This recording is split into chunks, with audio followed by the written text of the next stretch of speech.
اس علم دین کی، اس علم شریعت کی کیا فضیلت قرآن کریم میں وارد ہوئی ہے۔ ایک مقام پر اللہ نے فرمایا یرفع اللہ الذین آمنوا منکم والذین اوتوا العلم درجات،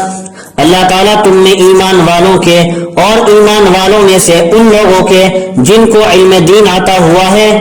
آخرت کے درجات بلند کرے گا، یعنی اللہ تعالیٰ ایمان والوں کے اور جن کو علم دین دیا گیا ہے ان کے آخرت کے درجات بلند کرے گا۔ تو اس میں علم دین کی فضیلت بیان فرمائی گئی ہے۔ حضرت عبداللہ ابن عباس رضی اللہ تعالی عنہ ارشاد فرماتے ہیں اس آیت کریمہ کی تفسیر میں کہ دوسرے مومنین کے مقابلے میں اہل علم کے ساتھ 100 درجات کی زیادتی ہوگی اور 2 درجوں کے درمیانی مسافت 500 برس کی مسافت کے برابر ہوگی۔ دوسرے مقام پر اللہ نے فرمایا وَتِلْكَ الْأَمْثَالُ نَضْرِبُهَا لِلنَّاسِ وَمَا يَعْقِلُهَا إِلَّا الْعَالِمُونَ، ہم قرآنی مثالوں کو لوگوں کے سمجھانے کے لیے پیش کرتے ہیں اور ان مثالوں کو بس علم والے ہی لوگ سمجھتے ہیں۔ امام بغوی رحمۃ اللہ علیہ نے اپنی سند کے ساتھ حضرت جابر رضی اللہ عنہ سے روایت کیا ہے کہ نبی اکرم علیہ الصلوۃ والسلام نے اس آیت کی تلاوت فرما کر ارشاد فرمایا کہ عالم تو وہی شخص ہے جو اللہ تعالیٰ کے کلام میں غور و فکر کرے اور اللہ تعالیٰ کے اوامر پر عمل کرے،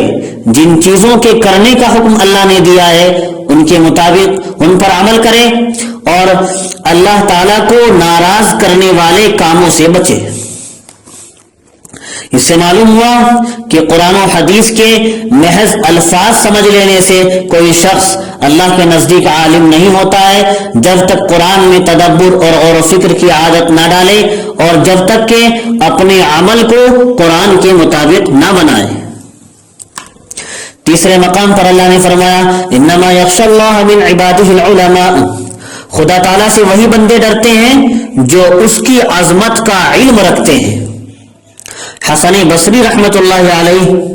اس آیت کی تفسیر میں ارشاد فرماتے ہیں عالم وہ شخص ہے جو خلوت اور جلوت میں اللہ سے ڈرے،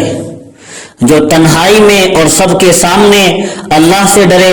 اور جس چیز کی اللہ نے ترغیب دی ہے کرنے کو کہا ہے وہ اس کو مرغوب اور پسندیدہ ہو، اور جو چیز اللہ کے نزدیک مبغوض اور ناپسندیدہ ہے اس کو اس چیز سے نفرت ہو۔